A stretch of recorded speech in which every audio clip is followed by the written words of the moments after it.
Welcome to Babylon Brews, deep thoughts fermented over time and text. I'm coming at you, Aaron Crude Juice for Verka, and I've got Gumby. Yes, you do. You have me. How you doing? Not too bad. How are you? I'm good, man. I'm excited to be here. Me too.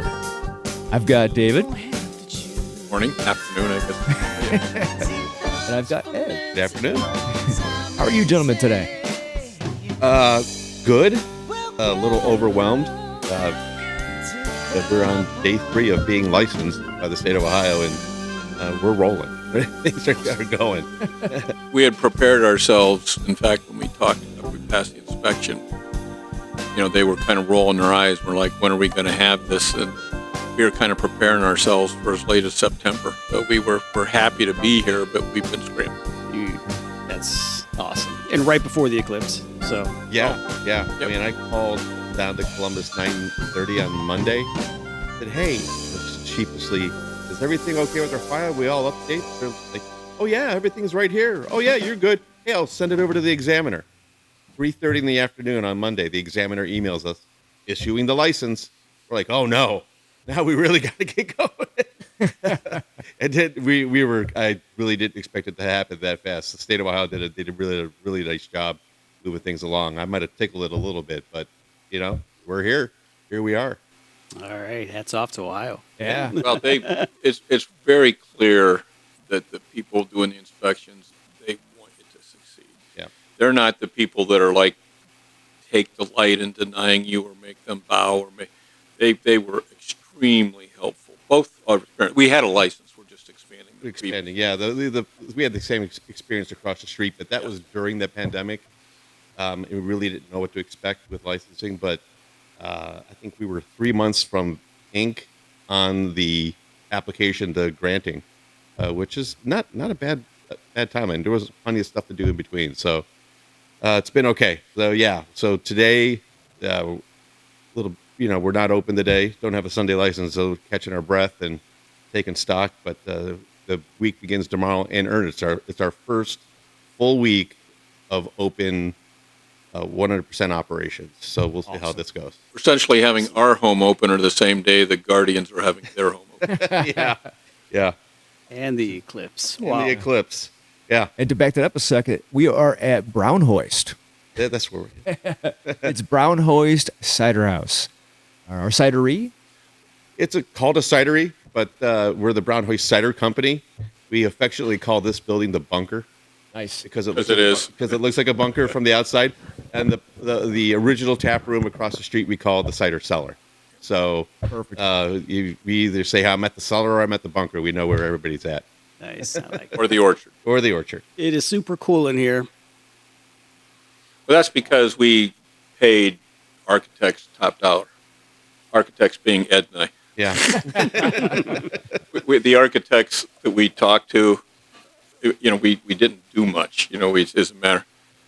The amount that they wanted to like draw a picture of what we already knew we wanted was mind-boggling. Yeah. I mean, it's mind-boggling. and it can be tough with startup businesses. You know, you're trying to look on how to get things going, and you could spend a lot of money in areas that you may or may not need. Now, there are certain things that you absolutely need certain licensing for it. You got to do, but we really, when we were opening the business, we didn't want to owe anybody any money.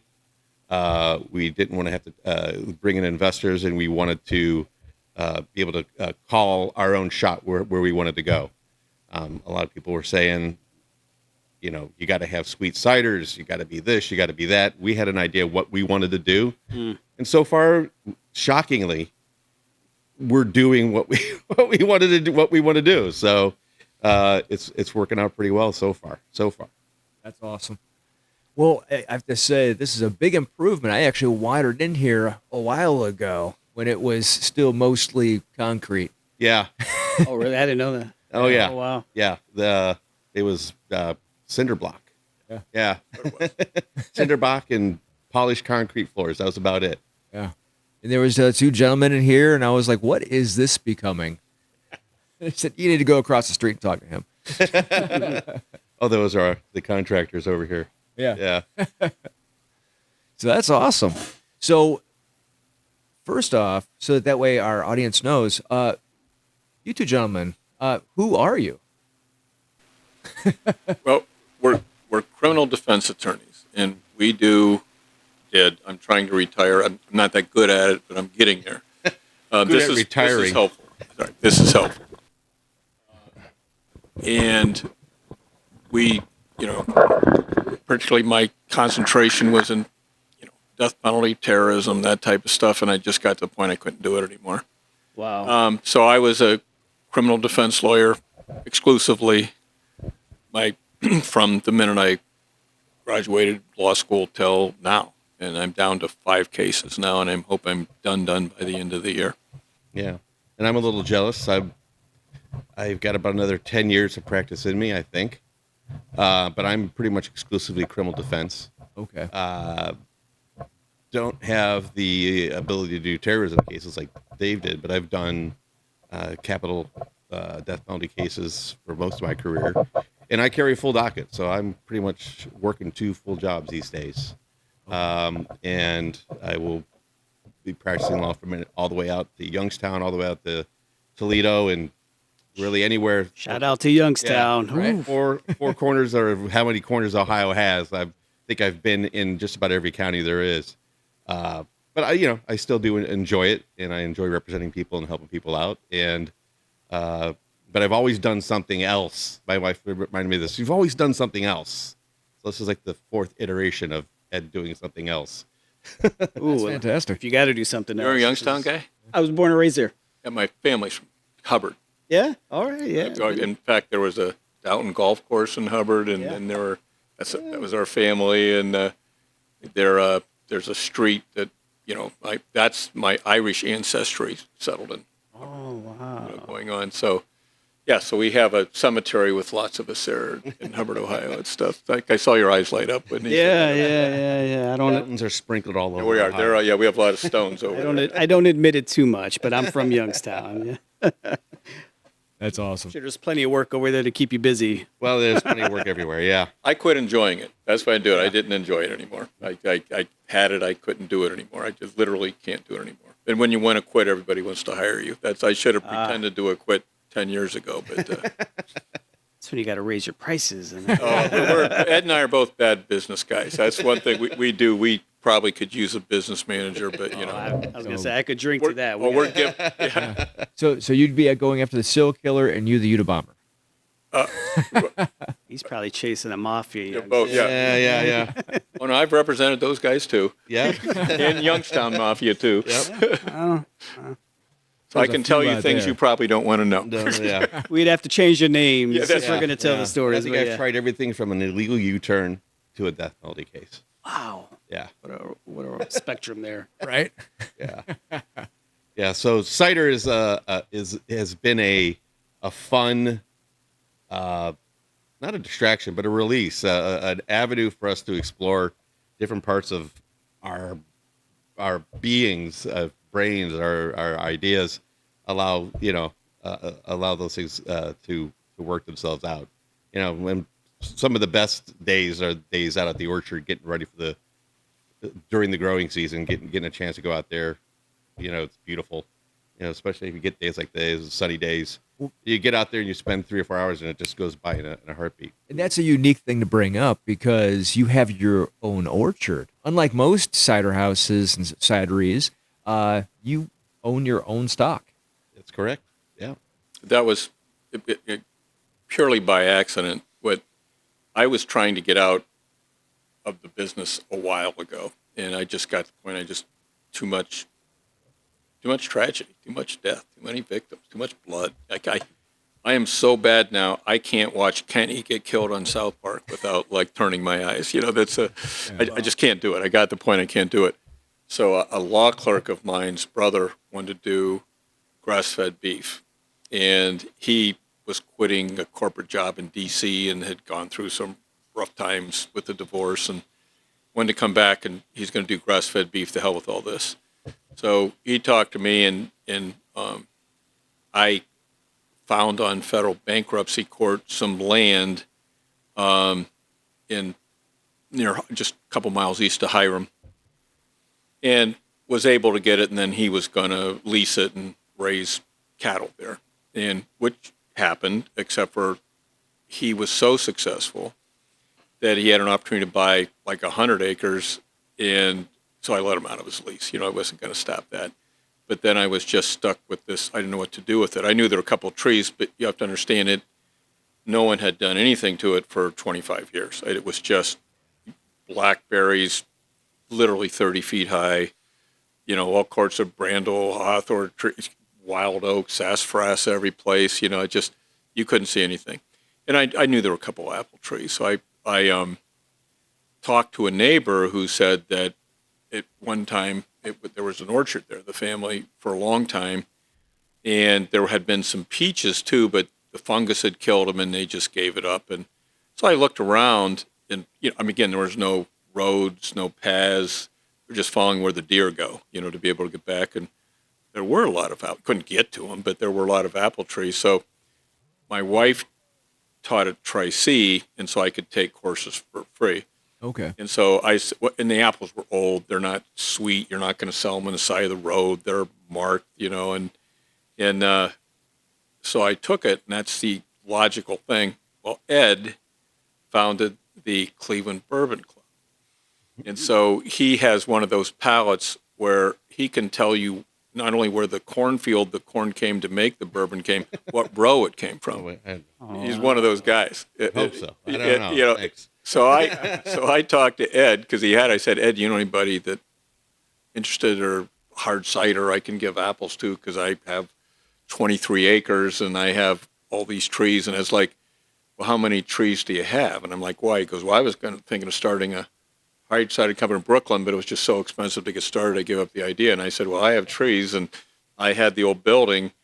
And he's like, well, how many trees do you have? Thinking I had, 3 or 4 in my backyard. I go, well, 310. And which is what the neighbors told me. And he I'm not sure he believed me. So he and Jackie drove out there and, went out to where the pasture and saw it, and his jaw hit the ground. Yeah, and we started then. Yeah. Literally started then. Some of the oldest apple trees I've ever seen.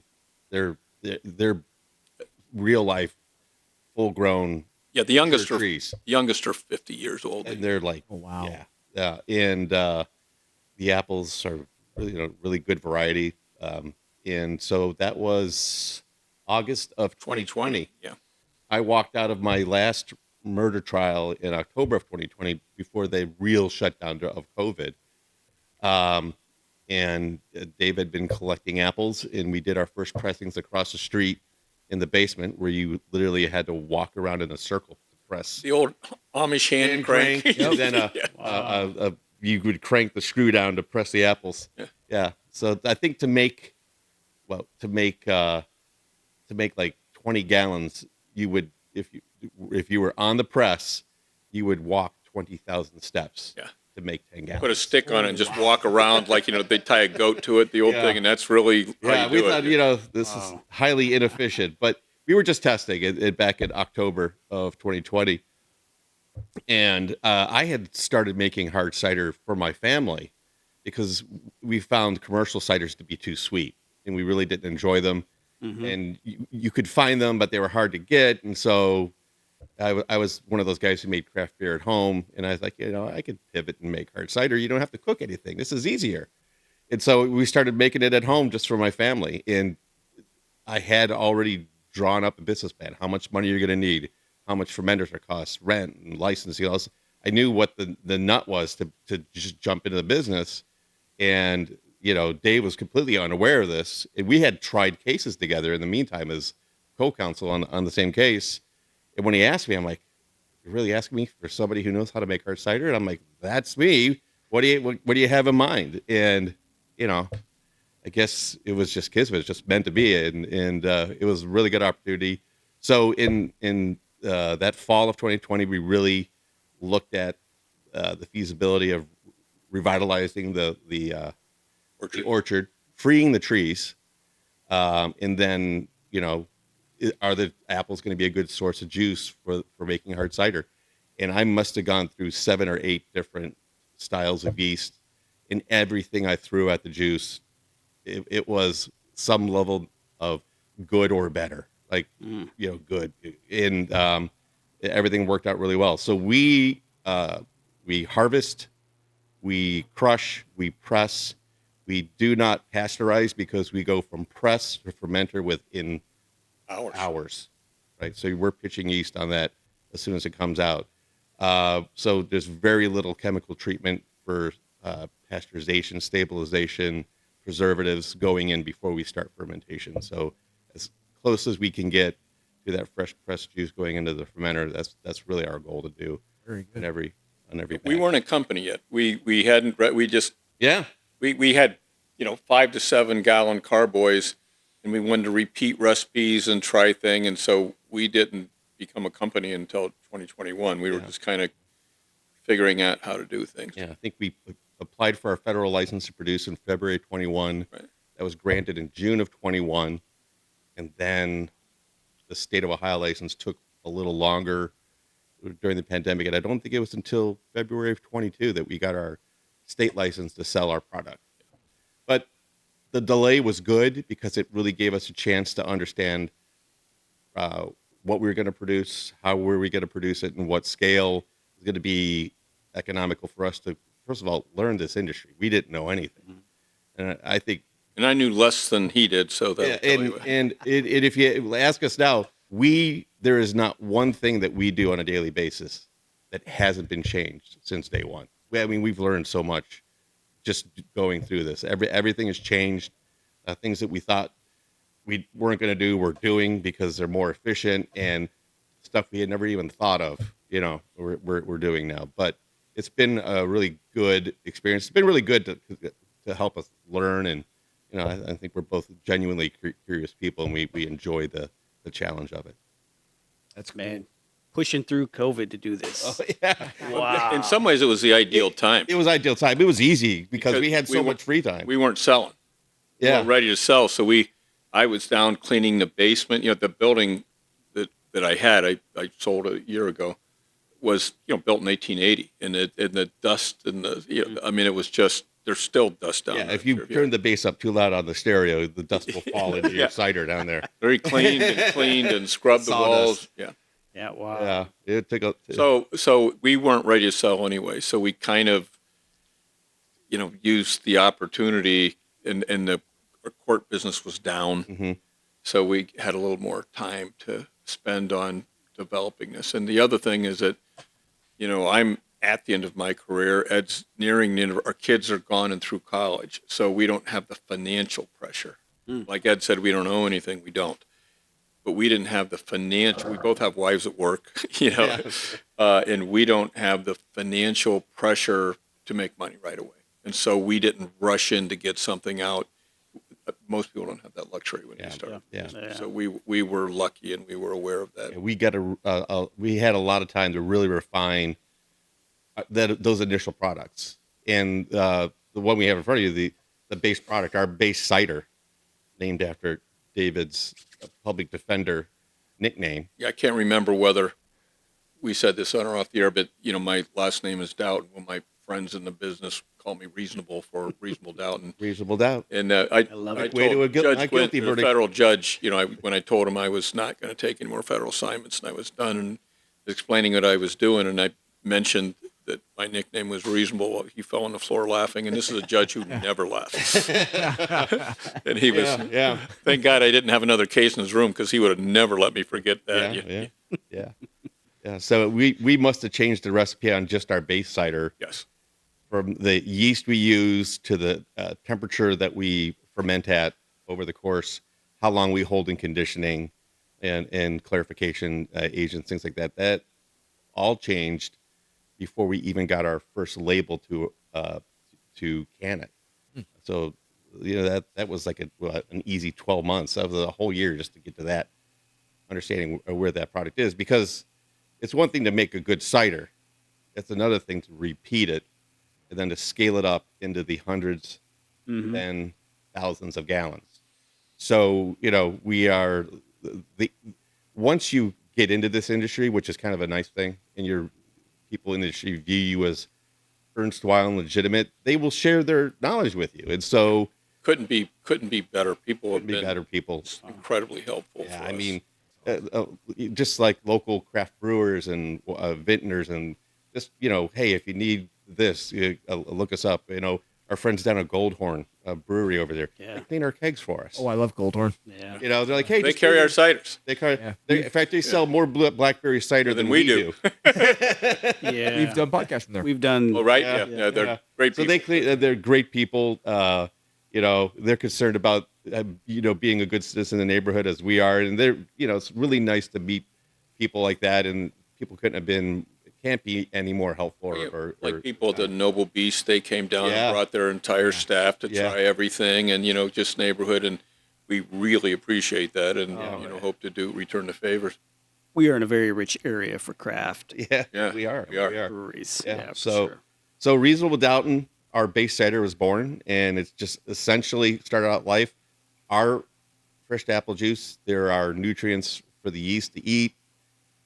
There are some agents to help break down the pulp of the apples, and then just yeast, and then time and patience. Which is kind of funny because I'm the least patient guy. He is the least in this patient. company. He is the least patient guy. Dave always says, he's like, leave it alone. Leave it alone. Stop fiddling with it. It's fine. And he's right. It's true. I do say that. So we do complement each other in certain aspects. So yeah, becoming a cider maker, for lack of a better term, has giving me more patience. Sometimes just, what do they say when you're barbecuing? If you're looking, you ain't cooking. Yeah. Right? Same thing. Stop fiddling around with it. The yeast know what to do. Just leave them alone most of the time. Excited. Yeah. You ready? Are we So going to try? Yeah, definitely. Yeah, dig in. Cool. So our vision when we were talking about what we wanted to have for cider, we wanted something that's light, crisp, clean, Try. and dry. We don't want to have a real sugary product, right? And this is the base product that we landed on. Got a great nose on it. Yeah. I'm going to smell it. Mabel's, had this, because with the barbecue, they thought this paired best with the barbecue. So it's interesting that different places want different types of cider depending on what they're doing there, and so it's been fun. Oh. What iteration did you say this was? So this was the way this is produced now is about the 6th version of production. Okay. So the biggest difference that we made, we fell on the yeast after about three passes, but it's the time in fermentation at what temperature, and then how long we hold it on what we call its lees, the dead yeast and the biological material at the bottom of the keg, that bottom of the fermenter, how long we let that go before we pull it out and put it in. So it's typically at least 90 days. Okay. Depending on how far backed up we are with fermenter space, which is the next thing that we're going to be tackling. It could go up to 3 to 6 months. But you get a little funky after that. Okay. But, this for us, everything starts here. If we can't make this right, the rest of our products won't work. So we pay a lot of attention to this in really strict guidelines on how we want to make this. So, we keep it on its lees for a while, goes over to secondary conditioning off its lees, and then we force carbonate the product in large batch in either keg or can from there. So Wonderful body on this thing. Yes. Love it. Yeah. It has a smooth, almost Pilsner type mouthfeel to it. And the fruit expression is back of the palate. It's in that finish, right? And you get that fruit, and that, I think, keeps you wanting to come back and have another drink. It's crisp. It's very, very crisp. I like that. Well, the crisp, and that's what we went for. We were trying to clean it up. We've gone through a number of renditions. When we went to a friend of mine from college, her nephew had a place in Weisbird in Weisbird in Lexington. Lexington. Yeah. Really good cidery. Very, popular, and so we went in to see how he did things. And of course, they had the 300-gallon fermenters and this deal, because and he told us, well, you guys have to do sweet. Like we're not doing sweet. We're going to find a niche. We're not doing sweet. We're going to do what we believe in and we like. When I went to Ireland, my son lives in Dublin, and when I went to Ireland, I went to all the cideries. Of course, it's just too sweet. It just was. So we're holding our to the non-sweet. But what Weisberg did say that their second best selling was a blackberry. And so Ed and I had the blackberry and thought, this ain't bad, but we can do better. And we came back and went through like 5 renditions of blackberry. Now, we have a ton of blackberries on our land, but then we ran into FDA issues if we used our own. If we were doing it regularly, we could do it a little bit, they would, but if we did. So Ed figured out we can just use puree that's already been approved, the 100% puree, and for the cherry too. Well, we came back and we literally went through 5. One was a little fruitier, but I thought it tasted a little bit soapy or something once we had more. So we backed down one, and it's our most popular cider. I mean, it's just consistently our most popular cider. Yeah, Fantastic. yeah. I can go pull samples Pull of that. some, if you guys wanna- get the little thimble ones. I'll show you. Get the thimble ones. Yeah. We one of the things we found out is that we found these little plastic, almost like shot glasses, at the restaurant depot, and I got all I could. Well, so we offer free samples, just a little taste for people. And we have like an 8-tap kegerator, and we have 3 or 4 other ones that we're constantly going through, and we want to have our basic 6 and then rotate the other ones. But we let people try them, and it's been really helpful because to listen to, oh, you're nice guys, you're giving away. Okay, yeah, but we're also finding out what people like and don't like. Yeah. And it's helped. In particular, for like 3 years, we were trying to do kind of a white wine yeast, and we never found one we were particularly happy with. But then Ed's the chemist.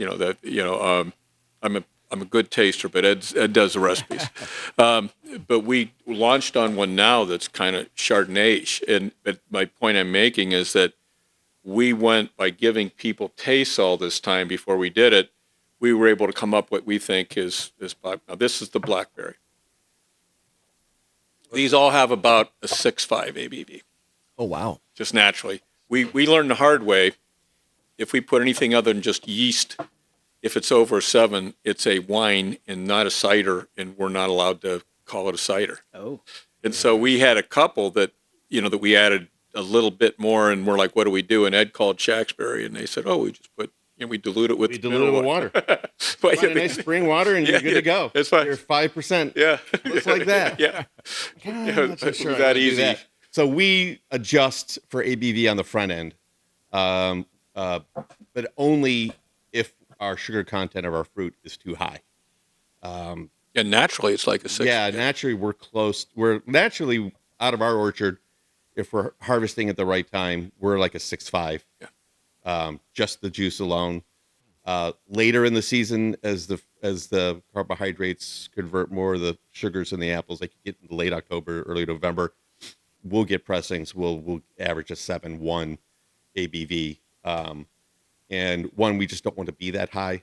I think in general, I think drinkers are looking for a lighter, less alcohol-driven beverage. So we will dilute with spring water on the front end to make sure that our final gravity, our final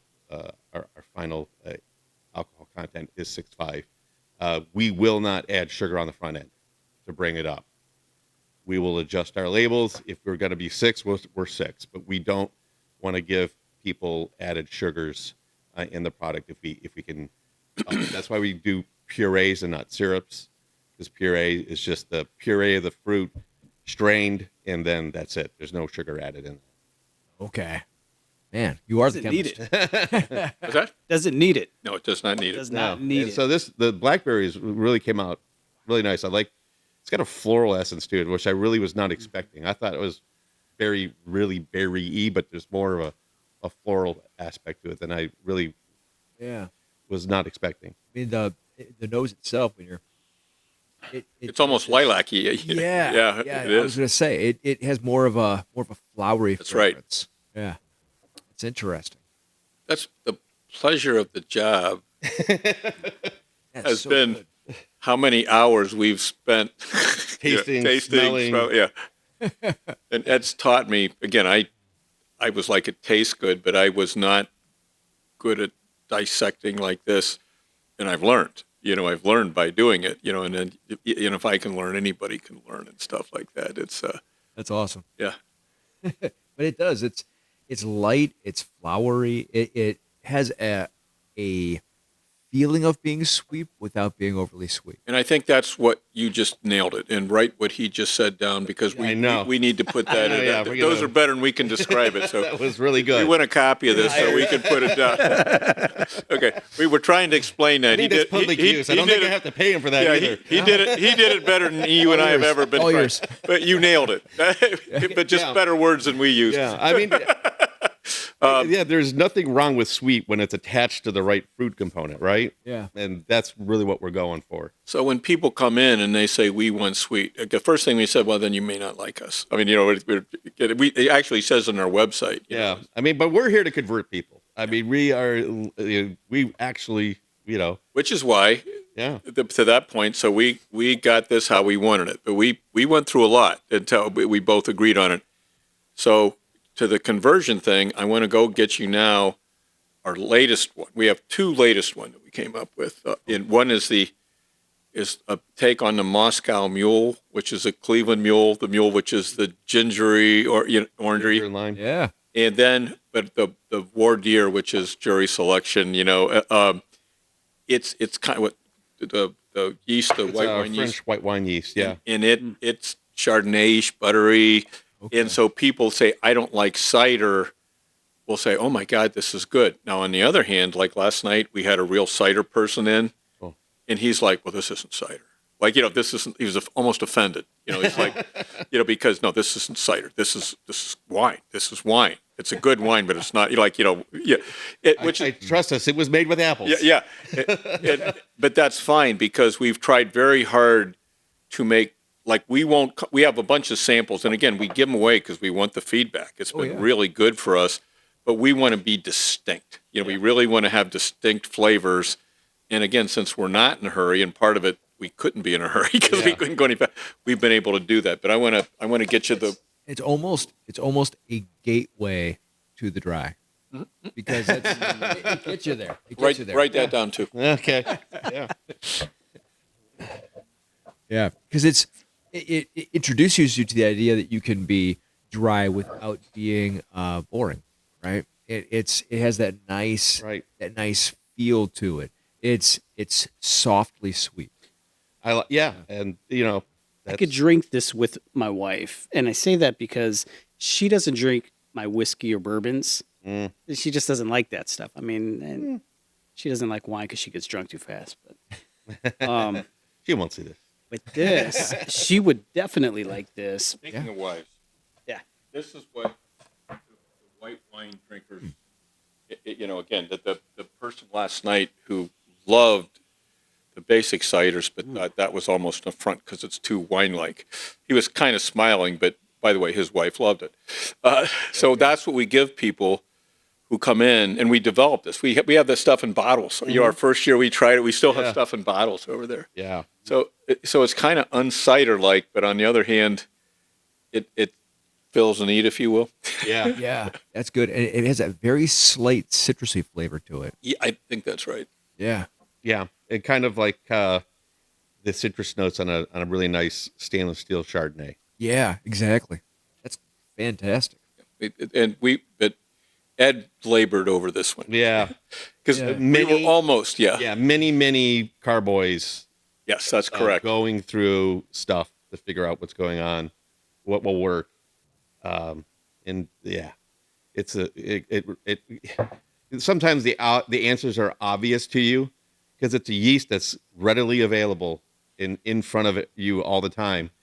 But I considered pedestrian, but if you really look after it, it yields really good results.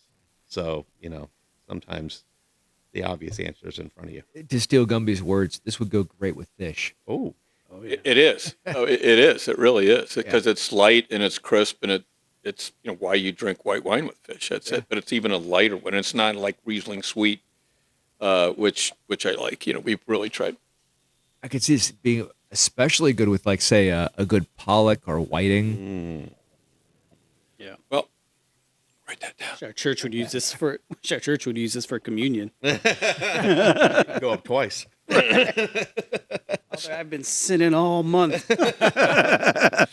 So we do. One of the other ones that's one of our two particular favorites of mine, and I'm bringing one up because of the eclipse, which I'll make you guys one, if you want.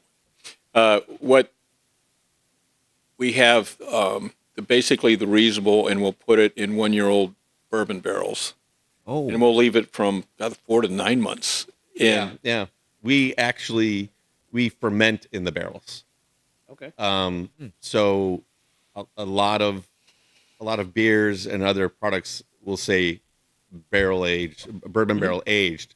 Well, if you go to Europe, you go to even in the United States, there is a lot of ciders are produced by just putting the raw apple cider into whatever oak barrels they have lying around, and that's going to end up the cider that the farmer has, right? So I'm a big bourbon fan.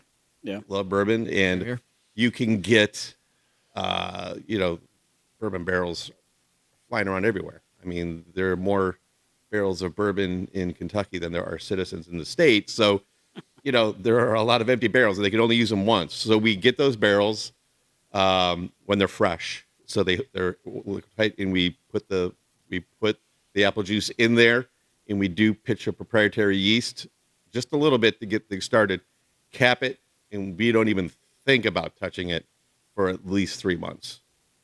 It just stays in there. Whatever is going on in the cellar over there, it gets its own stuff going on. And that one we called, when the first time we did it, it was in a really fresh barrel, and it came out really, really boozy.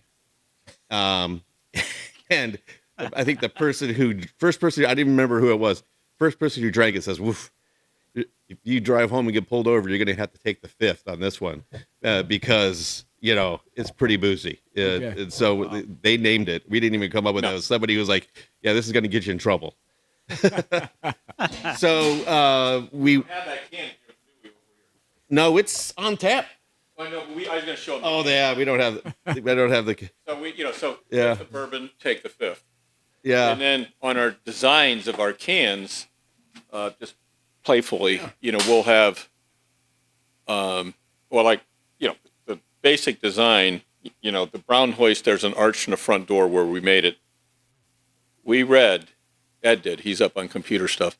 Apparently there's a computer company that used an apple as a symbol or something There's like a rumor. that. There's a rumor. And then apparently there was a group in the 60s, the Yaddles, something like that also did. So we thought maybe we ought to not do apples for a symbol. Not that they care, but, maybe not. Yeah. And somebody came up with the apple blossom. So we have an apple blossom. Fantastic. And so that part of what we do on the can is that we have a kind of a graphic artist, cartoonish depiction of what's going on. So with the fifth, the guy standing there on the stand taking a fifth with an apple. We'd hide an apple somewhere like Where's Waldo and all this stuff.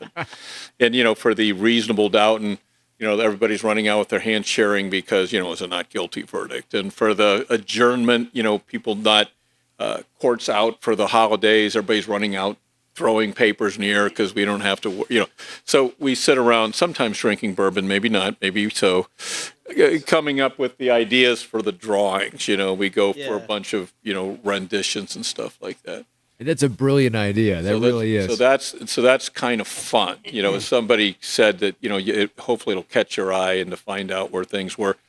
This has got some bite. Which one's that one? The fifth? So kind of, One of my favorites. without even tasting it yet. Different nose. Oh yeah, that's got a stronger nose to it. Yeah. And so, the bourbon barrels themselves, while they're watertight, they're not necessarily airtight. So you get a little of O2 into the solution. So, so like white wines, Chardonnays that are barrel finished, you get that diacetyl, kind of like a creamy butter, what they call butteriness.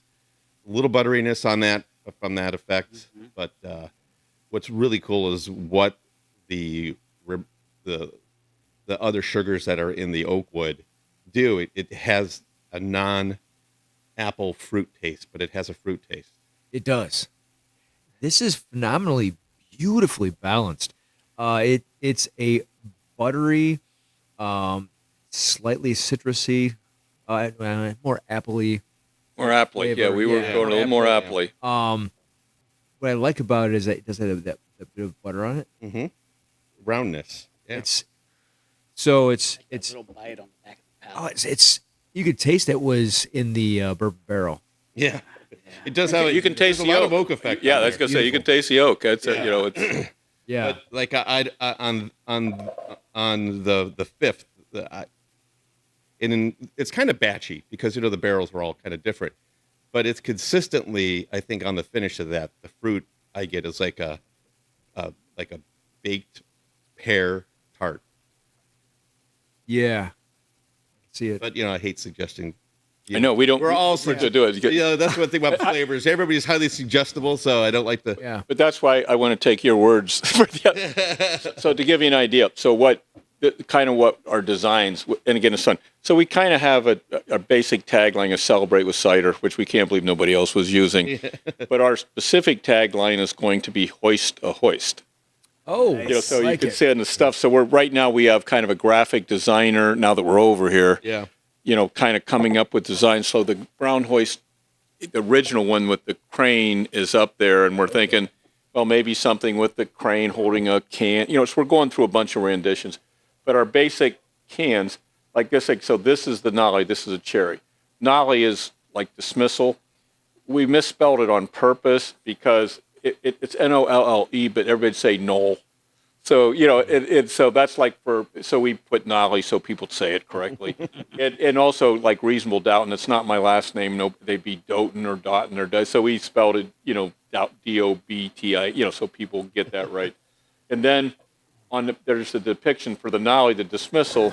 You have the judge's gavel coming down on the apple for dismissing the case. So we have, at each one of these, we have another depiction of what's going on, and then we have the BCC is Brownhoist Cider Company, so eventually we'll have swag, but we have a little bit now, but we're getting there. So again, doing this at the kind of the end of our careers without the money pressure, we've had fun.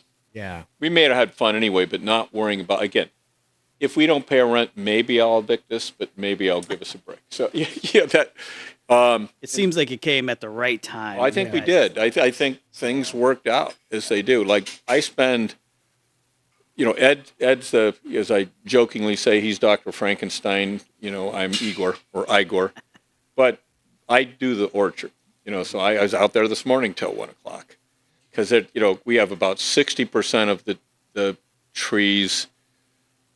They were ignored for 25 years, so you can only do a little bit at a time and clearing them out and dragging them out. We have more apple wood in the world. In fact, we had somebody say, well, you should do apple wood charcoal, and we tried to figure out how to do apple wood charcoal, and then we did it, but it's just too much time. So we got to find someone who will hopefully see this and call us and say, I'll tell you what, I'll make charcoal, you bring me the wood. Okay, we're on, deal. So there's lots of things that we can do. There was nothing there. We put up a pole barn there, and I don't know if you saw Spinal Tap or not, but there's a scene, and if you didn't, it's part of being an American, or should be, that you've seen Spinal Tap. But there's a scene there where they come out, this druid kind of goth band, and they want to have Stonehenge in the background, and they come out, and Stonehenge is 10 inches high on the ground, and they're like, this is a Rob Reiner film. They're like, why 10 inches and it's supposed to be 10 feet? And that you have two lines. That's inch. It's feet. And they're arguing about. Well, I did the same thing at the barn. I have a friend of mine who built it, and he'd done some work for me before, and we trust each other. And I told him, because I sold property I had in Tuscarawas County to do the barn. And I said, here's the money. And what I said was for the materials for the barn. Okay. And what I meant to say, here's my budget. What can we do? And I told him what I wanted. Well, I'm looking at this thing, and Ed and I are going out there, and God, this is a monster thing. I mean, it's huge. Barn. And I'm thinking, wow, all of a sudden I get a bill for the labor for $20,000, and I'm going, what? And this is a really honest guy, and who ended up building this, by the way. And before I bitched, thank God, I went back and looked. Son of a bitch, that's exactly what I said. He followed me to a T. However, everybody said you will not be unhappy. It's never too big, and it's back. You can't see it from the road. So I'm out there now. I'm doing. I'm building the wall of pain, PANE, because there are all these abandoned old windows when people put the new ones in. So we have the whole wall. It's all wasted wood. So the moniker of a carpenter, measure twice, cut once. Mine is don't measure, don't cut. It's like a puzzle. So instead of we have so much wood and scrap, to reuse, that we're out there, here's a piece that can fit here, as opposed to cutting to fit. But frankly, it's fun, and we're slowly getting there. There's not 1 inch of that barn that's not used now. No, that's 100%. Yeah, we cut. Thank God it's not any smaller. And we have a 10-foot overhang around the west and north, and we've become birders. I didn't know what a indigo bunting was. They're the most beautiful bird in the world. We on the pasture. Oh wow! They're on the posts for the fence. I started putting out birdhouses, and we see bluebirds and towhees, and which I didn't know what they were, and wrens and the indigo buntings and swifts, and we have a deal. This is a contract. We're lawyers, and the deal we have, we'll give them housing. We don't want flies or mosquitoes. And around the barn, we get I got bitten by one mosquito all last year outside, and that was because I was in the orchard where they were able to hide from the birds. Okay. I've never been bit by a mosquito. Yeah, it's amazing. But I got to make sure they have water. The Ladue Reservoir. Yeah. That's significant. Now what's happening is people, because they kind of like people are bringing out birdhouses and funky ones, really kind of fun ones. Fine, I'll put them all around there, walking around. And so we're having fun with that. But like Ed said, we believe we're one of two, maybe there's a third, that we grow our apples, pick our apples. This is a funny story. I was on the internet when we first got it to a French orchard, and I'm like, hey, how do you guys pick their apples? We're doing an orchard, and I got lay tee, lay chortle, lay laugh, lay idiot, and I didn't understand why they were laughing at me. And they're like, look, you wait till they fall to the ground, then you pick them up. You're making cider. These aren't grocery store apples. Yeah, it doesn't matter. In fact, bruising helps. The uglier they are, the better cider they make. And to that, I'm like, and then to that end, one of the things that we had kind of with Pommier, what it called, came in and was tasting it, and he said, I'm really impressed that you guys have figured out the double fermentation. That's pretty sophisticated. And I'm going, damn, Ed's good. So after he left, I said to Ed, I go, what's double fermentation? He goes, I don't know. What is he talking about? What we found out was by accident is that we generally, like I thought for Spanish cider, I know more about this shit than I ever, that I ever thought in my life. Like in Spain, a lot of times they will put a tarp out and they will gather all the apples, leave them on the tarp, let them turn brown, and then pick them up and ferment. They ferment with inside their skin. Okay. And then they will crush them and have the second one.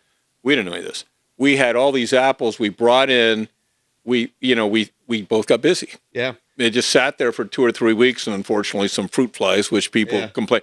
But then, so we were picking out the brown ones and trying, but we couldn't do it all. Didn't get them all out of there. We couldn't get. Well, it turns out that we were supposed to do that. We had no idea.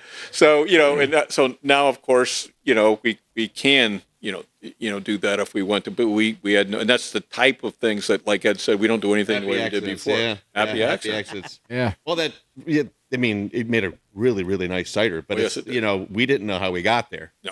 So I gave all the credit to Ed because I didn't know nothing about nothing. And so Ed, explain this to me. I don't know what it is. I don't know what it is. Let me do some reading. Yeah, that's right. Yeah. So we figured out we accidentally had done it. So of course now, and we talked to Shaxberry about, like how do you? No, they pick up everything. Yeah. Worms. Well, look, you're going to crush it. You're going to filter it. I mean, we double filter, triple, and alcohol. So and they go, no, you don't. Every applicant there's a wash and an initial antiseptic rinse, then a lighter final antiseptic rinse, and then crusher to press. Probably maybe we worry maybe too much about that, but I'd rather worry about that than have anything get into that we really don't want in there. And it's worked out so far, so we're just going to keep doing what we're doing until it goes the wrong way. It has worked. Yeah. This last one we had. Which one was? Which one did you give them last? Did I give you the fifth? The fifth. Yeah. I do this with a cigar, a light cigar. Oh, Now here we go. So here we go. brilliant. So for the I Eclipse, never even thought about that. so for Monday, we concocted a fifth. We take half the cherry in half the bourbon barrel and add a Traverse City cocktail cherry. It's like an old fashioned. It's like a cider old fashioned. Oh, yeah. And it's one of those things you do when you're sitting around and it's selling like crazy. In fact, I think we probably will end up just canning it.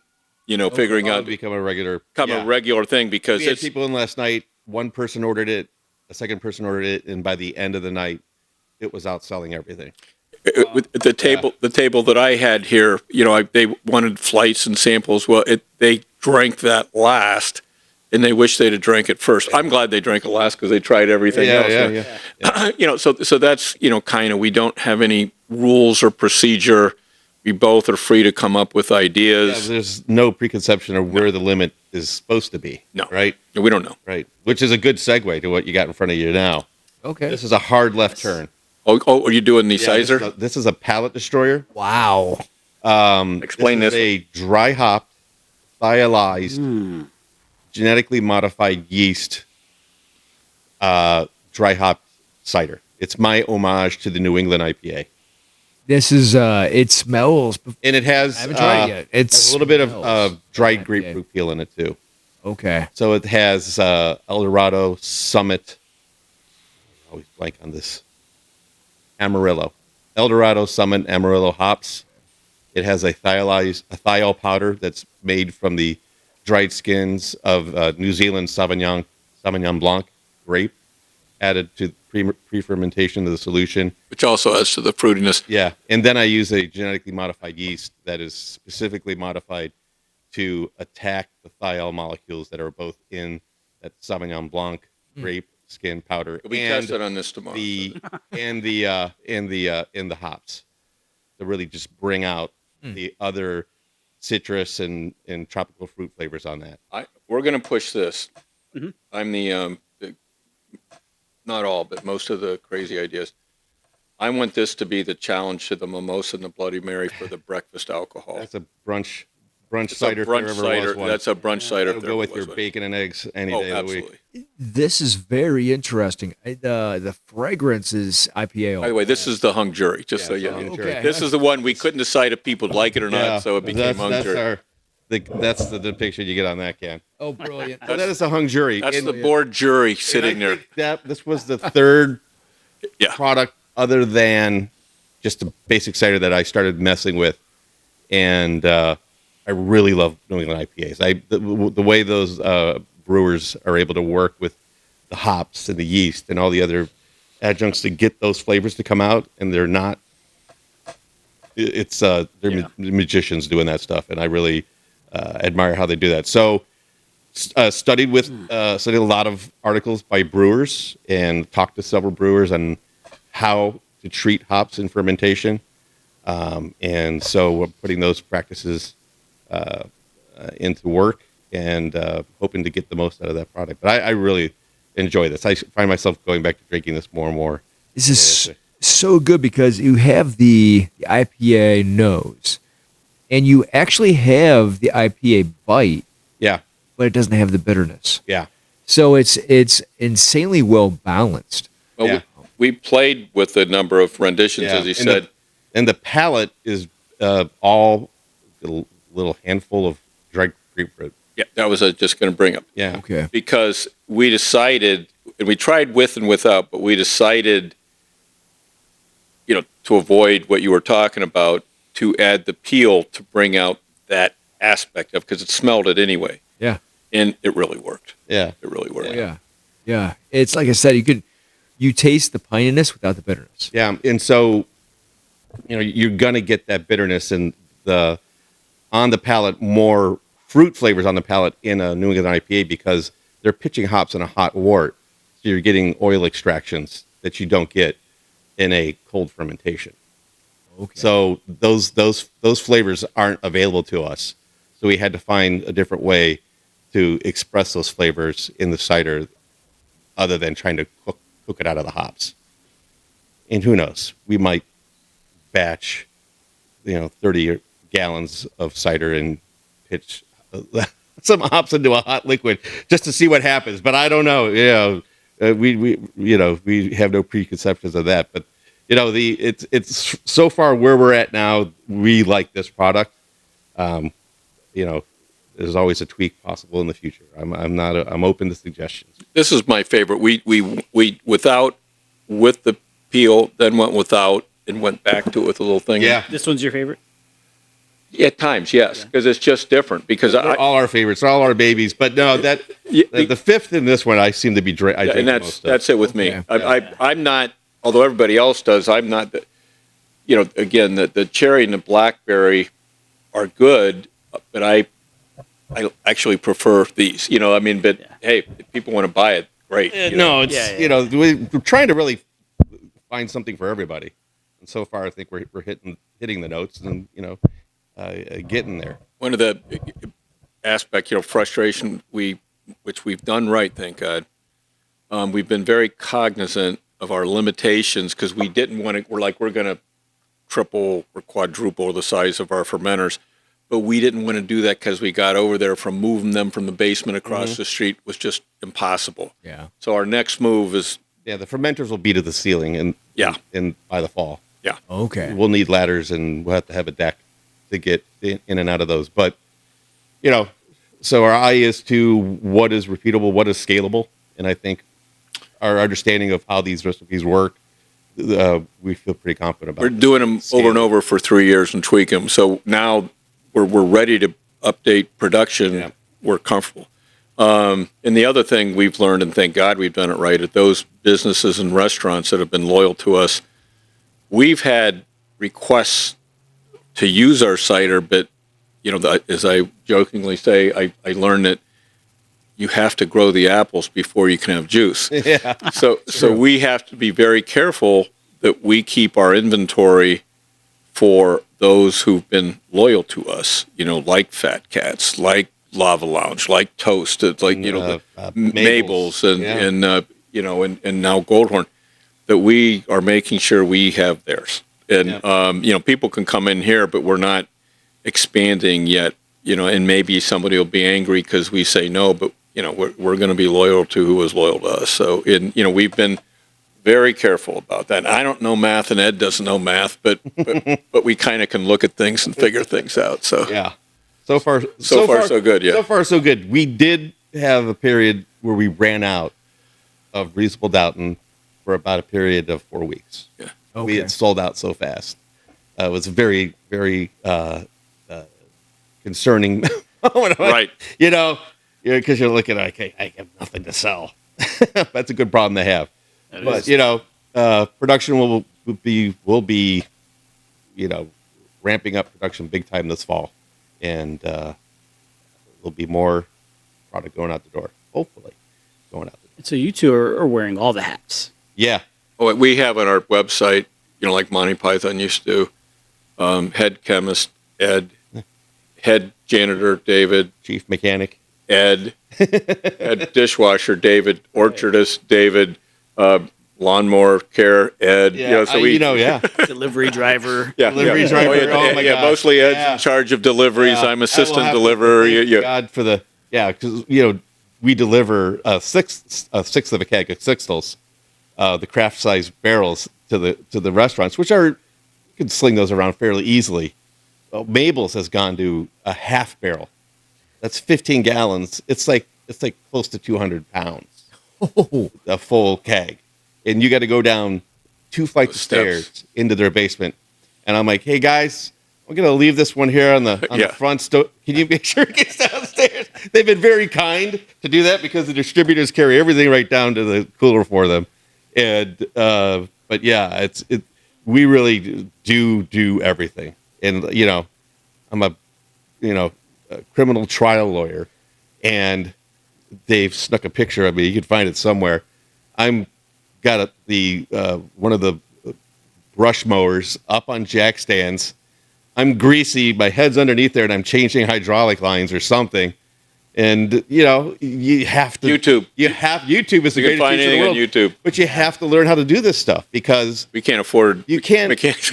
You can't afford. Well, yeah. You can't afford to take it to the mechanic every time, and you can't afford to take it into a mechanic shop where it's going to sit for a week. Then they're going to order parts, and then it's like three. That's what when it's the does. growing season. We need to keep the weeds back, and we need to keep the lawns mowed back because we harvest off the ground sometimes. Most times. Most times, all that equipment's got to be up and running as soon as possible. So you learn out of necessity to do stuff, and that's been challenging, frustrating, but fun. Yeah, I mean, it has been. Yeah. You know, learned a lot. Learned a So lot. today I was out there, and in 2 weeks we'll be mowing, and once we're mowing, that's a lot of mowing, and we're going around the trees, and and of course I have pruners who work at Bauman Orchard in Rittman, and on their day off they'll come and do stuff, and They're prolific. They love doing it. And the problem is all the limbs are on the ground. Now I got to go out, cut them up, and move them so I can get the mower in there. I finally said, guys, slow it down. I can't spend the whole summer because did I tell you I was the head logger? I'm the head. Yeah, I'm the head logger. Yeah. The head of lawn mowing and landscaping. Logging, yeah. Oh my lord! I'm the head carpenter down at the. Yes, I got a lot of titles, sir. Someday we'll have an employee. But we do have this. If you notice up there, there's a little plaque there. We have a friend of ours who comes in, although he hasn't been lately, but we'll have to get on him. And he doesn't take money because he just likes being social and talking to people. And he has one employee of the month, like almost every month. Yeah, almost every month he's employee of the month. No money, but employee of the month. Yeah. He's cleared an entire row of trees himself. He really has. Yeah. Yeah. You know, it's like going to the gym, and I feel like Tom Sawyer. Hey, can I come out and help you clear out stuff? Sure. I need to work out. Well, maybe just this once, you know. So they love doing it. That's So- fantastic. Yeah. So and we're not proud and we're not shy. So No pride. yep, no, not that I'm aware of. Well, I love the story. Yeah, this is So you got to come out to the orchard. Seriously. okay. I don't know. We've gone through most of the stuff. Well, they haven't. The last thing I do want to make you an eclipse. You know, it's going to be. I can let him try the sizer.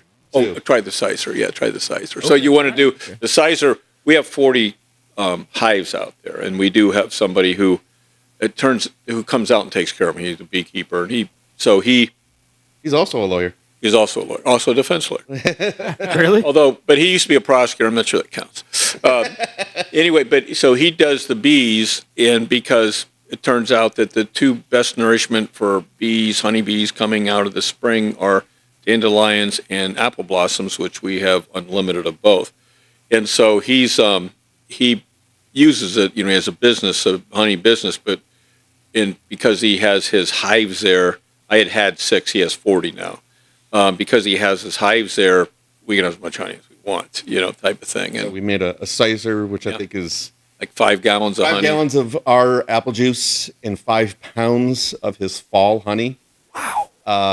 Which is a waxier, hardier. And it's got some cranberry, some cinnamon stick, and some whole orange.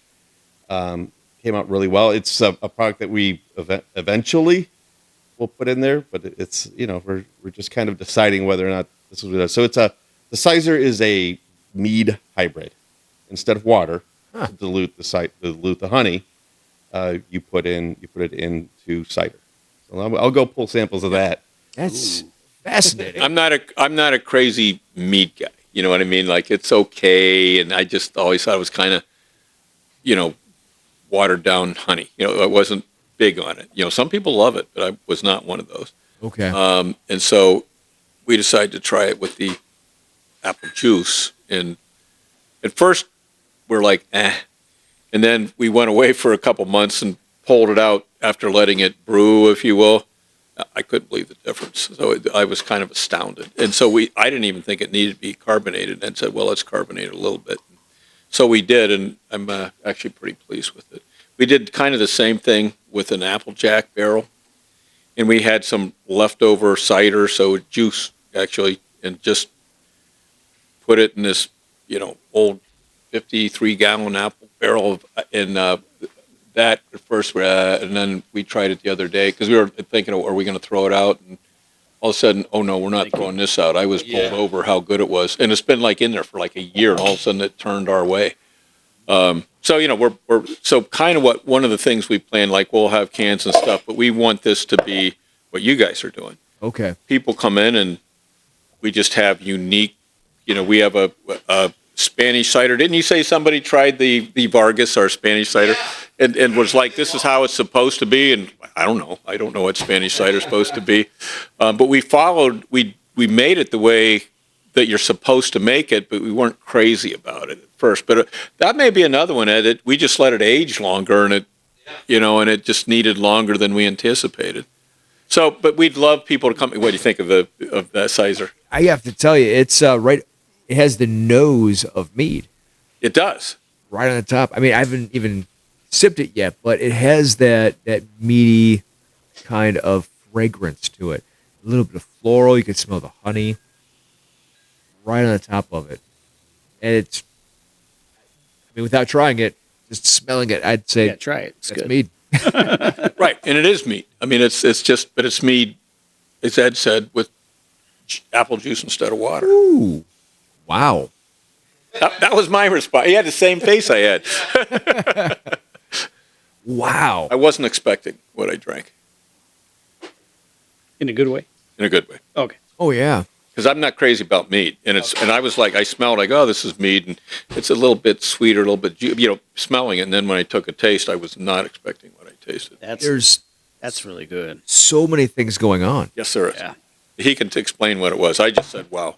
Just to prove that they're not all success stories. Uh-oh. Was this an earlier iteration? This is an attempt at a Spanish style cider. Okay. This keg has been sitting around for close to a year and a half now. And it might be finally drinkable. Wow. But the cider, I mean, that was not that difficult to get that profile. Yeah. But the yeast, well, I mean, that's close to like 15% alcohol. That's a boozy one right there. Yeah. I mean, just finishing on this one, it's got a complex, not only a complex nose, complex flavor portfolio. It's a lot going on there. Mm-hmm. I mean, there is cinnamon stick in there, but there are other spices. Mm-hmm. Nutmeg?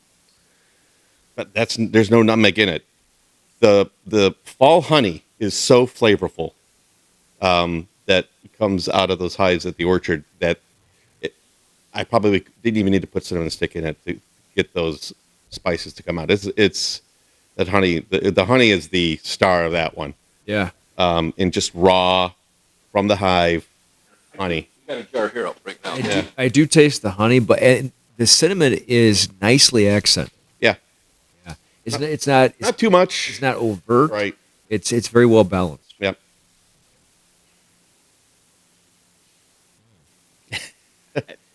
I'd have no problem having a Connecticut cigar with this. Oh, So good. So here's the honey, and it's because the fall honey, it's not the clear that people want. It's waxier, it's heartier, it's a little more like maybe sweeter. But I don't know, maybe not sweeter. It almost tastes like caramel, Anyway, but it tastes like it has baking spices in it. Yeah. It's crazy. and, Wow. and obviously it's like that because the bees need it for over the winter. So they produce a fall honey as a heartier, sustainable for the hive during the bad times, during the cold times. Okay. But they made so much that my Joe, the guy who does this, was able to. get plenty of honey, but also leave enough in the combs that they were fine. And so, we get 5-gallon jugs of honey, and You don't get that at Giant Eagle. no, No. Put your finger in there, taste I that. don't care. Yeah. Oh yeah. So I have a friend of mine who lives out there, who's a juvenile judge and probate judge in Portage County, Patty Smith, and she had allergies, and the local honey apparently There's something to that. Oh yeah, and she comes over and please give me honey, and I'm allowed to give it to her because I don't appear in that court. So Specific to your locale, though. I mean, yeah, it is specific to the locale. That's right. Terroir, yeah. yeah. I mean, correct. if you're from a certain area, That's correct. She lives right there. Yeah. So it local works. I mean, to her, it's medicine, and it's great medicine. Well, and I have heard of some doctors that will tell you to eat honey that's close to where you live, That's her. specifically because it helps to combat the allergy. It works. She swear, not just her. Other people just swear by it. So we are not selling this commercially. Next year we might. We're thinking because we're again. Because it's going to go into the cider. All of it's going Yeah. to make ciders. We'll keep some aside to, like we have it at home, and it makes great Christmas gifts and Yeah. stocking stuffers. I'm But sure. but yeah, one thing Ed and I agree on, which is is that when we decide to do something, then we back off and come back later before we make a final decision. Yeah. So Okay.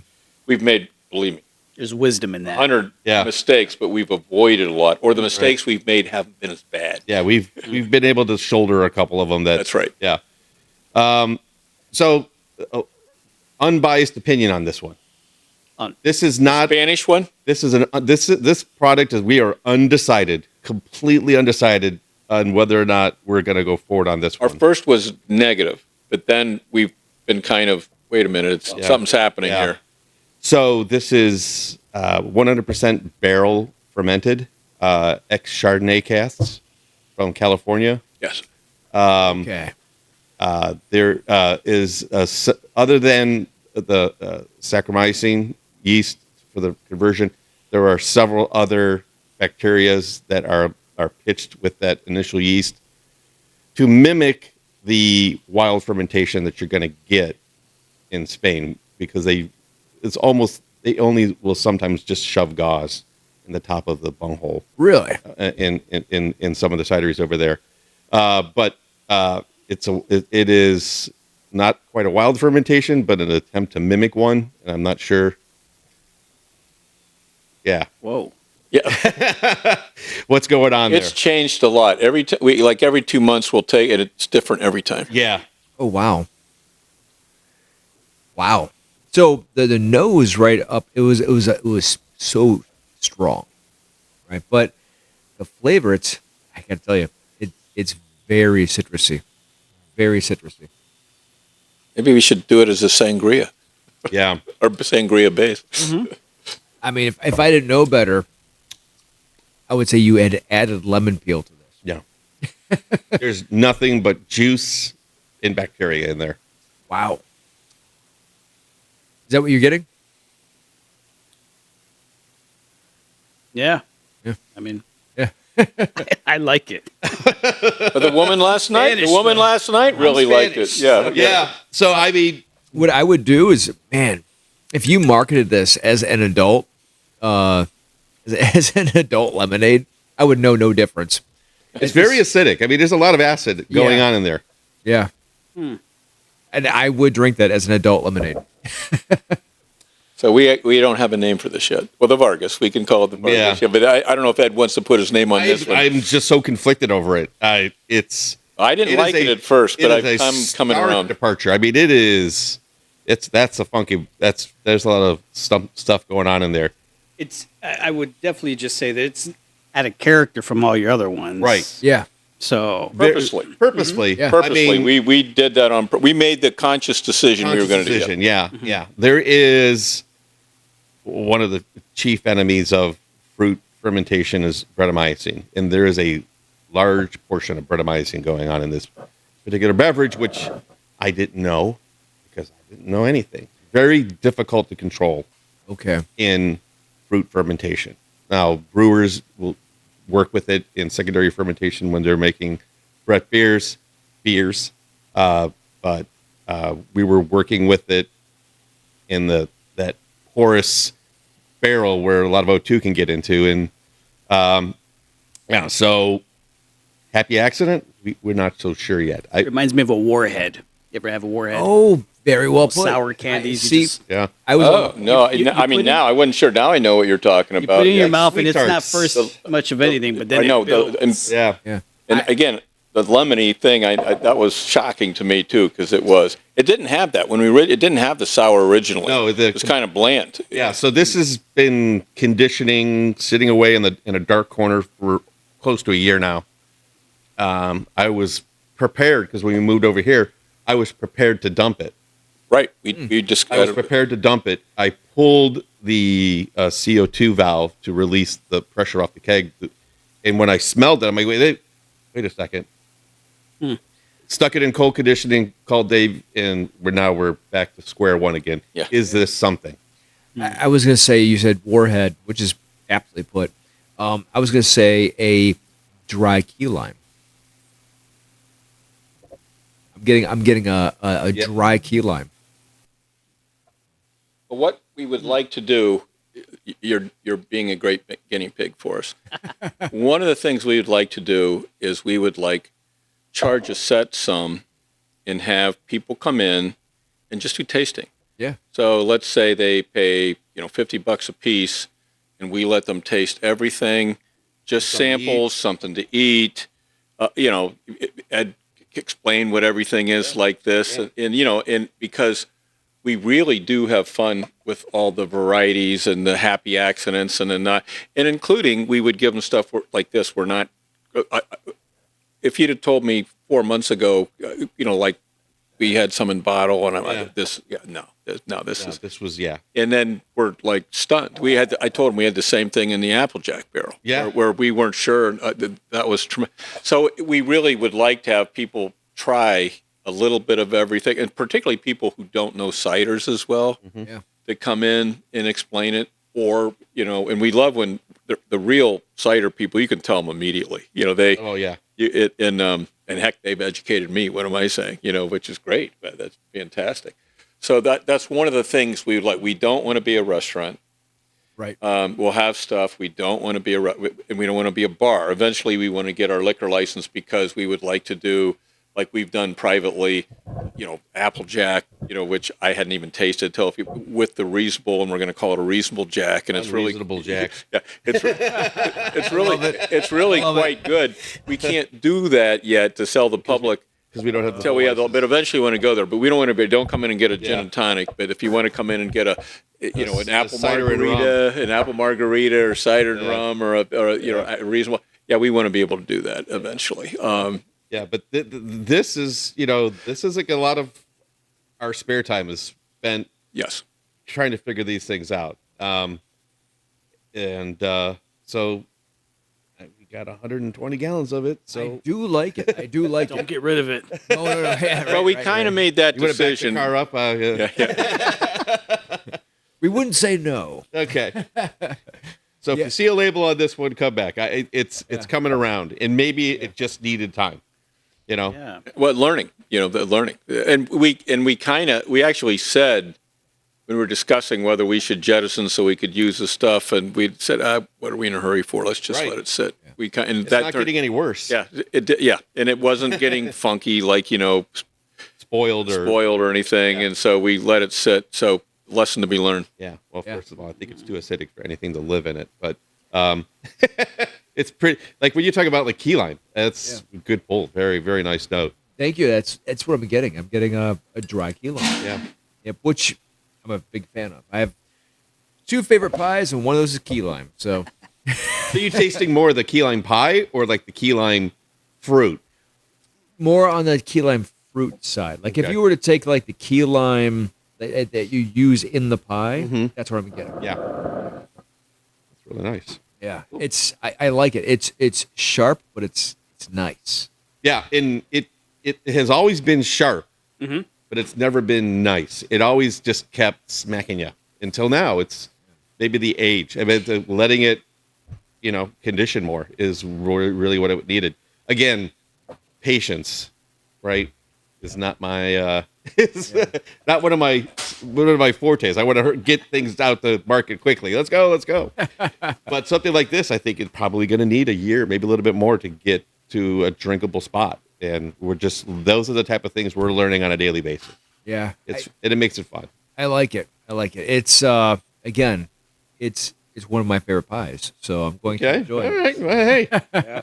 No, I drink it for sure. Yeah. And to Gumby's point, this would also go very well with fish. Everything goes with fish with me, man. Yeah. Well, but any beer or cider that is on the citrusy side definitely goes better with fish. Oh, The last thing.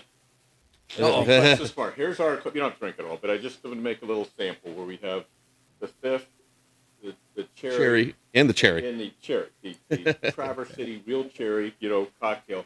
And this is what we're serving special for tomorrow. Oh, Oh man, With our cool T-shirts, which I showed you. Did I show you the T-shirt? you did. I saw the shirt. Was it the same design? Yeah, yeah, That's yeah. That's awesome. To me, it's a little old-fashioned-y for. This was a happy surprise too when we're screwing around at night. And Nose. It has that. it has that. old-fashioned It type does. of nose to It does. That's what made me decide to add the cherry. Okay. Just to kind of bring out the. And I'm a fan. I love old fashions. Yes. So it's as close to as we can do with the cider. Ooh, that is fantastic. I know we've Stumbled onto we that one. stumbled onto this one. I could drink this all night. Yep, and people have, and we hope people do. So We'll call you a cab or get you home in an Uber. Don't worry about it. exactly. Yeah, because you're also the Uber driver. Yes, I'm also the Uber driver. Yeah. and I like that. I have a niece that lives in Traverse City, so she sent me a thing of the cocktail, Traverse City whiskey cocktail cherries. And I thought, oh my God, this will bring out that. I love old fashions. Oh, me too. yeah. And I thought this will bring the kind of the cidery and this is one that, like Ed said, we'll sit around at night and do tastes and try different things and kind of relax. And we came up with this one and sometimes you get lucky. Sometimes you get lucky. Yeah. Yeah, those some of my go-to drinks, old fashions, Yeah, Manhattans, me too. right? Me too. So, yeah, and it has that beautiful flavor. It's not super strong. It's very pleasant. It isn't super strong. Accented well. Yeah. And it's funny, your reaction have been other people's where all of a sudden they're like, I wasn't expecting that. Yeah. I wasn't either, by the way. I was standing at the bar, and Ed was in the other room doing chemistry things I don't understand, Breaking Bad, and so I was out there cleaning up, and I thought, this is, this will shock you, but we do have some bourbon laying around. So at first I was thinking, well, I'll make myself, and then I thought, let me try this, and whoa, Ed, come out here. Quick, Watson, quickly, come here. Yeah, Watson, I need you. That's right. So yeah, so we're gearing up, and I think it's going to work. So I think we're going to independently just do it. Now the one question that we have is that because we add it right before we have the drink. If we put it in a keg at the right percent, is that going to change the Flavor. flavor? Yeah. Or do we just make it a special? Maybe we just keep it I don't know. because we have the T-shirt, so we're playing with that. We could mix it like on site, where it's an on-site special. Right, it's an on-site Yeah. special. There's a brewery that does that.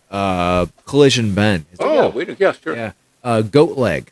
Goat leg can only be bought on site. They will not cap it for you. Wow. Well, so Yeah, Max maybe that's says what we it's do like here that, too. because it's kind of a Cleveland event that never happens. We have we ordered more T-shirts. I underestimated small and mediums for the stuff, and so we're getting more in, but they won't get here till after the clip. But if we have it on tap, then Yeah, I think this is something that's going to be stuck around that drink. It's nice. I think you're right. So, guys, we might as well just, hit for the cycle. Okay. You've gone through everything so far, and then some things we're not even offering to the public right now, the Spanish. Last two you got in front of you. Our first flavored one, after Reasonable Doubting, well, that's the mule. Okay. Well, Yeah, that's probably a palate killer. There's a crap ton of ginger in that one. He's right. This is this is a German. This was the Oh, first that's thing right. that You we said that, made yeah. other than Reasonable Doubting. That's right. Holiday. It was a holiday one. Cranberry, ginger, cinnamon. Now, if you have a turkey, it's good with your turkey dinner. But for me, It's great. it's the evening after everybody goes home and you sit down, you make yourself a cold turkey sandwich. I haven't done that. Why didn't you tell me this before? This is what you want when you're drinking He's that, selling eating it, that cold turkey sandwich after Thanksgiving. It's so popular in the restaurants that the owner of Fat Cats asked me to make it available year round. Yeah. Oh wow. Not a seasonal. It's We were only planning to make it Thanksgiving to New Year's, but we make it year round now. Well, oh man, I smell that ginger Yeah. right on the top. It almost has that fruity flavor. It almost smells like it has like raisins in it. Ooh, I haven't detected that before. I'm going to have to try that. That's Good note. Without sampling it yet. Yeah. Oh my gosh, that's so good. I can just smell that coming right out of it. I see why it's in high demand. Ooh, that is good. Yeah. Wow. The ginger and the cinnamon come right across. And the cranberries, again, it's there, but it's not front and center. Right? We're still trying to make the apple cider the thing. the primary focus with some flavors around it. This one makes you think a bit. Yeah. I mean, Well, I like that. Again, it's Yeah. not sweet, but like you said, when it's fruity, your mind thinks it's sweet, even though we add no Yeah. sugar to it, and so we have Yeah, things. so we had a lot of fun making this. Oh, yeah, remember the first bag? Oh my, yeah. Yeah. So, So we were using whole cranberries, like the cranberries to do flavoring. And, Muslim bags would burst open and then you have 2 pounds of cranberries floating around the inside of your fermenter. Well, try and pump that out Yeah. of your, Wow. it just would clog everything.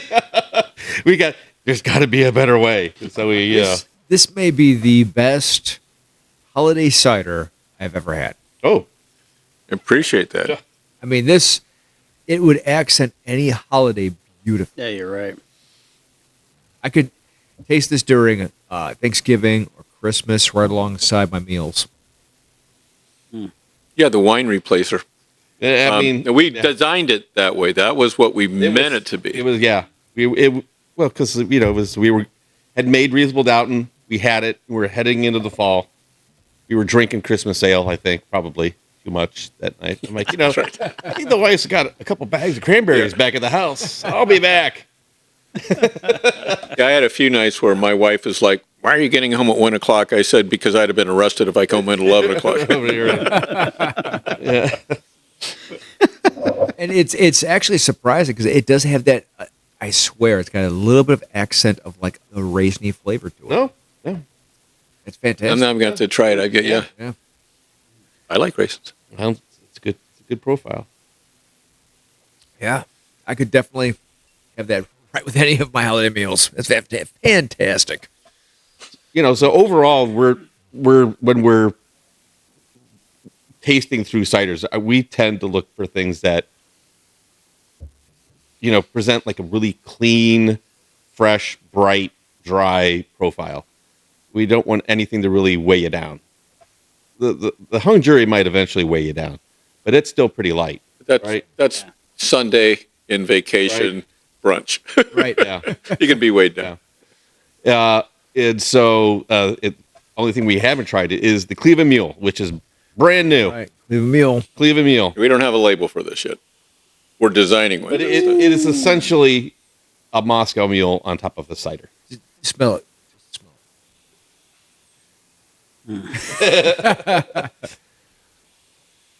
Wow. I mean, there's ginger right there. It actually smells like it's in ginger ale. Yeah. Yeah, the ginger's predominant. No question.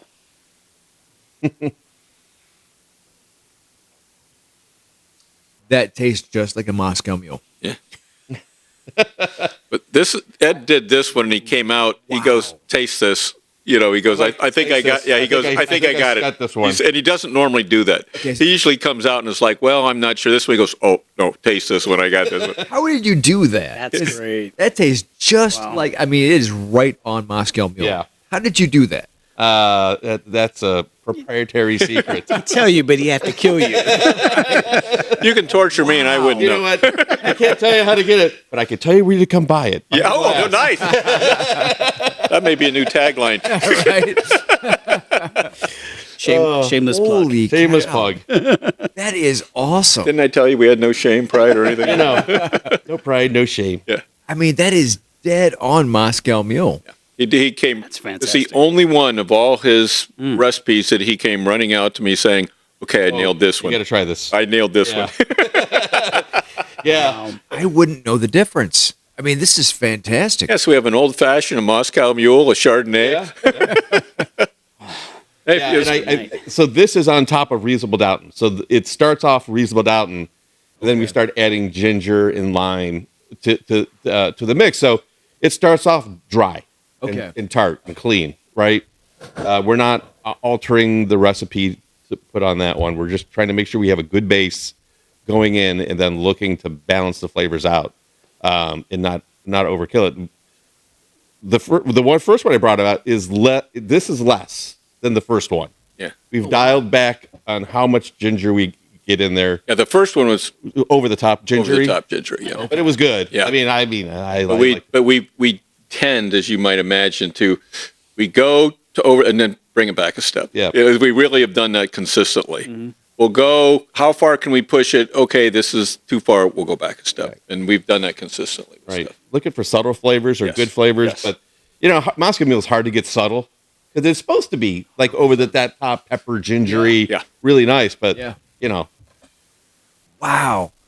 I mean, you aced this one. This Yeah. is It's the only one that he came out and said, I got Yeah. this one. Every other one, he's like, Maybe- what do you think? After 3 years of experience, Yeah. I really know what I'm talking about. Yeah. Right. All right, cut him Not. off. We're muting your mic. No, that's the only one. Every other one, I'm not sure. Yeah. What do you think? But that's the only one. that's remarkable. I mean, it is aced in every part of it. Yeah, it really was. Yeah. So that's why we went ahead. We don't normally do that. We usually sit on a new one before we get the label. Yeah. Because we want to make sure that in a month from now we You still can put it in a can and sell it. This is the only one that we Yeah. just said, let's go get the label. I have to know, Yeah. what does the label look like? Oh my gosh! I got to know. Because So- the labels have been brilliant so far. So, criminal defense attorneys. So, where would a mule come in criminal defense? In drug trafficking charges, Okay. right? So the mule is sometimes not, but sometimes is the unsuspecting person that they stick something in the person's luggage and try to get them through customs. Like that's the mule. They're muling the drugs through for you. That's what the cops and they call them in the court system. It's the mule. And they usually make the least amount of money of And anybody. they usually make the least amount of money. They're the most gullible person Yeah. usually. Yeah.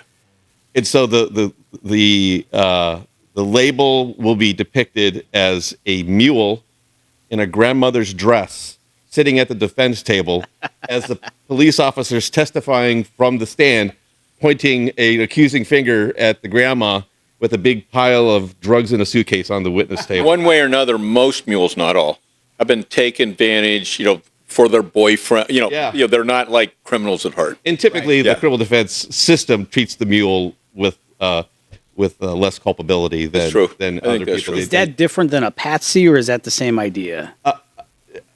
Well, Patsy, like a mule, is a courier, literally taking money or drugs. Okay. A Patsy is just kind of taken advantage of in many different ways. So Yeah. I guess a mule would be a narrower version of a Patsy. Patsy, yeah. Okay. Let them take the fall for possessing, Yeah, not yeah, us. yeah, yeah. Oh, I love to see. We're getting all the inside. Well, and we have many inside jokes. I'm sure. Which are kind of fun, which is why with Yeah. the drawings or hiding the apple or the BCC. Yeah, and we've all, I'm sure Dave, I've had that witness. I've had that client who was the unsuspecting person who's now got this case. And by the way, if people don't get the depiction, we don't care. I remember As long as it's drawn well, we Seconds- really don't care. Yeah, we don't get Second City. With John Candy and Andrea Martin and Catherine O'Hara and Dave. They said, "How do you come up with your skits?" And they were like, "We just entertain ourselves. If somebody else thinks they're funny, that's fine. We're just trying to enter." And Ed, that's kind of how we're doing. Well, and the names That's originally great were just artistry placeholders for us Wow. because it was like, cider batch 127. No, the hung jury one. Yeah, that's right. Yeah, right. They were for us, and then we were going to make like more commercially like available names, and like no, you got to stick people, with the people you gotta said stick with this. the stupid law names. What are you guys You guys doing? are stupid lawyers. It's who you are. What are you doing? I couldn't agree more. It's perfect. Yeah. Fun. It makes Yeah. it fun. We're having a good time doing it, and There's a whole lot less stress doing that than the others. and we love doing it. So actually, that's true. we do love doing it, and we get to give people enjoyment, which a lot of times on our day jobs is, other than a not guilty verdict, which are very few and far between, we don't really get to experience that on a daily basis. So this has been really a fun avenue for us to explore. And we're growing the business, and we plan to be around for a while. So Cool. I know that Gumby and myself, we're hoping you're around for a lot longer than that. well, yeah, it'd be nice to be a generational business. The kids are welcome to come in and work for us. That'd be great.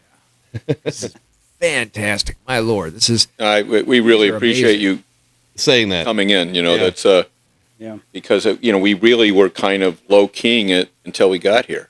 okay. We couldn't expand too much our inventory. As I said, we didn't want to drag those Right. 1,000 pounds of cider over here. But Ed said earlier, and he's right. There's been a benefit to be forced to go slow. Yeah. My wife, going to the orchard's like going to the gym. It's like 35 minutes from here, and I'm dragging things and I'm cutting things and I'm walking 15,000. And frankly, I'm having fun. And Ed's right. We're down there, and all of a sudden, we get there, it's 10, and all of a sudden 3 o'clock. 3 o'clock. We didn't have lunch yet. What are we? What's going on now? I actually lost a pound and all that kind of stuff. I found that pound. Yeah, I wondered where it went. So this is one crazy hair schemed idea that my wife approves of. Yeah, It's actually working. It's been fun, and we've had a lot of good feedback, and we're going to continue going down our idea and our vision of what we think we can bring to the cider market here in Cleveland, and this is what we're going to do. Well, I love it. It's wonderful. Fantastic, Yeah, fantastic. It's your own niche. I love the not going overly sweet. we were from the first thing we said. Yeah, There's when we first decided to do that, I go, Ed, you want to do this? He goes, oh God, yeah. We were talking, and the first thing he said to me, but not sweet. We're not doing sweet. Yeah. I mean, literally, you could go down the street Yeah. to Dave's grocery store, and you could buy 20 ciders Oh yeah, that are all sweet. tons of them. I don't, We don't want Kool-Aid. Yeah, how am I going where are we going to fit it? First of all, that's just not the cider I like drinking. I don't like drinking that type of cider. I'm making cider what I like to drink. If other people like to drink it, that's great, right? But I'm not trying to, an apostle on that, but It's already out there. Why do it again? Yeah. why would add another one? Let's do something different. Well, I mean, there's also something on the health side to be said, because once you start making it more and more sweet, calories go Up and up and up and up. And up. Yeah. I was amazed, like when I started, because our labels have to comply with FDA, what do you call that, regulation. So I have to put nutritional information. So there are programs that you can build how many calories are in, depending upon ABV levels and volume and stuff like that. 12 ounces of just a base cider that's not back sweetened is like only about 120 calories. Yeah. That's not, and given these days, where, a can of Coke or, be like 400 calories. Oh yeah. Yeah, no, there's something to be said for that, because your base standard commercial cider is over, let's just say, north of 200 calories. Yeah. Yeah. And so we're the healthy beverage. That's But we're not putting diet cider on our can. Yeah, no diet cider I mean, not all things sweet. I won't say all things sweet, are bad. but yeah, I mean, sometimes it just comes across as not quality. Yeah. And so I feel that way. this feels I like do. quality. Yeah, that's when right. It does. It didn't matter which one I drank. Yeah. Get like, Last if, one. if the base is not good, it won't render a good whatever you put on top of it. So everything starts off life as reasonable Downton, and if that is good, then we can move forward from there. Loved it. Beautiful. I, It's fun. This is fun for us. oh, We don't get tired of this. This is fun for us. Yeah.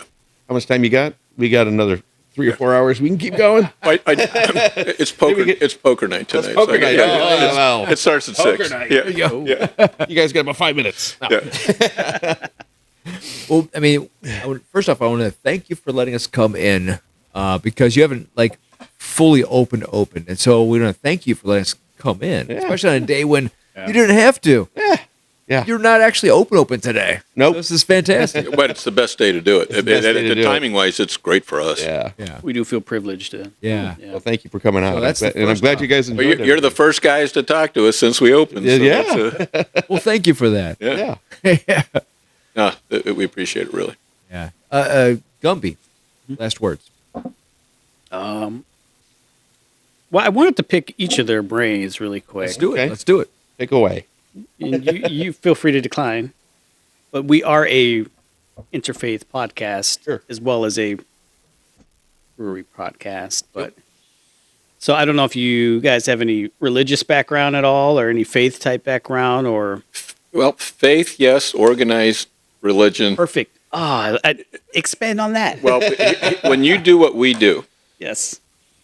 when you see good Christians, good Muslims, good Jewish people who profess to have the faith, the things that we see done out of ethical cowardice just turns your stomach. And we see people who do not have the courage of their conviction. So people, and it's their right, and that's fine, but I'm not impressed about what they say. I'm impressed about what they do. And we have seen people of backgrounds that were the most Christian, Muslim, Jew, the most good-hearted, godlike, where there was no need to. Real courage that nobody sees, nobody knows. That's why I'm so interested in hearing your guys' Well, perspective. that's a 10 hours conversation. Yeah. Because you And guys so- must have such a unique Future episode. perspective. So the answer is, I'm not impressed with regular churchgoers. There's exceptions, of course, that's true. But I am impressed with, I've seen people do faith-based actions without saying it, but what they did showed incredible courage, that they have a code of ethics that I'm privileged to express to it. And I'm talking about people you would never expect it to be. Sure. Our clients, mothers of clients who've had the worst life, victims of crimes, people grown up in impossible situations, and the unselfishness and the, coming out for the community. Now that's a person I admire. And so that's where, so I'm not anti-faith. It's there. Yeah. But I don't have a lot of respect for words. Let me just leave it at that. So you draw a serious line between religious institutions. Yeah, they're not spirituality. mutually. Yes, of course I do. But they're not mutually exclusive. There are churchgoers, and in fact, there's a Father Neil who is the most incredible human being I've ever worked with. Over at St. Malachi, St. Malachi. Now there's a person that I feel humble in his presence. He lives what he preaches. He lives what he preaches, and he does it. He's not afraid. He has so. I don't want to make it sound like I'm saying that just because you wear the cloth that there's no. I've seen people that are exemplify everything they're supposed to be, and it's an honor working with. Yeah. Don't tell me what you are. No. Show me what you are. But unfortunately, I've seen too many who I'm a man of God, and or a woman of God, and that's all I'm going to say. Yeah. But no. Yeah. So there are people out there. So I don't mean to say if you're an organized religion. No, that's not true at all. Of course, there's wonderful people who really practice it. But I've seen too many people more afraid in getting a vote than doing the right thing or following. We see it all the time. Yeah. So and I don't know if I can be any clearer, but in a nutshell, that's it. Yeah, that's great. No, I appreciate it. Yeah. But in the worst of the worst, the most tragic, I've seen people show moral courage that, like, wow, Where did that come from? Yeah. Because they have they have every reason to be bitter, angry, vindictive, and they're not. Yeah. And they have the right attitude. So it's there. Yeah. I had, war stories. A mother of a 21-year-old or 21-year-old son died in a ag vehicular homicide that my client caused. No doubt about it. Had a bright future in front of him. Came into court unsolicited and begged the judge not to send my client, the person who killed their son, to prison because she thought about it, prayed on it, and said, "This will not help my son's memory, will not help him, will not help society if we just institutionalize another person and bring him back. Make him do something useful with his life. Just don't warehouse him." But as David said, political cowardice took over, and that person was sent to prison because you could now put him on your campaign material. I'm tough on drunk drivers. Yep. But the mother of the victim came in. I didn't even meet or interview her, and I was floored that there are those type of people who really think outside themselves. It's not me. It's not about me. It's about us. And it's maybe very pleasant to run into those people. It's inspiring. It's enough to keep you going. It is enough to keep you going. When you want to give up, go, what the hell? Yeah. What's going on? But then you see those people, and they expect nothing. It's just who they are. And I'm like, what am I whining about? Especially in that moment of In that crisis. moment. Oh, in yeah. that moment. Yeah. When our humanity just wants to rip a person That's apart. a true, in my mind, that's a true, for lack of a better term, a true person of faith. They're there. And there's enough there that it keeps you going. Yeah. And I mean judges and they're there. Sometimes you miss them, but there's enough there that it keeps you going. Yeah. Awesome.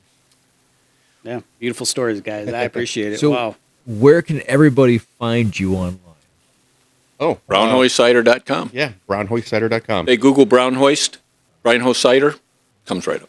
And your address here is 4310 St. Clair Avenue, awesome. Cleveland. You're open currently. Whenever they call us. We are open Monday, Wednesday, Thursday, Friday, Saturday. Okay. We are closed Sunday and Tuesdays. I happen to have a lot of friends and family who are in the restaurant industry, and they always complain that on their day off, Monday typically, there's nowhere to go because everybody's closed. So It's true. we want to stay open for those people who take care of us. Yeah. Fantastic. But if somebody calls us and said we want to have a party, close party on Tuesday, we absolutely will. We'll open up. The only day we won't be open is Sunday. No pride. Yeah, exactly. The only day we won't be able is Sunday until we get our Sunday license, which we'll do eventually, but we want to make sure we have everything else ironed out first. Gentlemen, thank you so much for your time, and thank you for your great efforts. Thank you. Thank you for coming out. It's been a pleasure. Thank For you. your dedication. Yeah, for sure. Super. Nothing taboo over brew. Hey, man. Yeah. Good fight. Good night. Check us out on all social media streams. Here we go.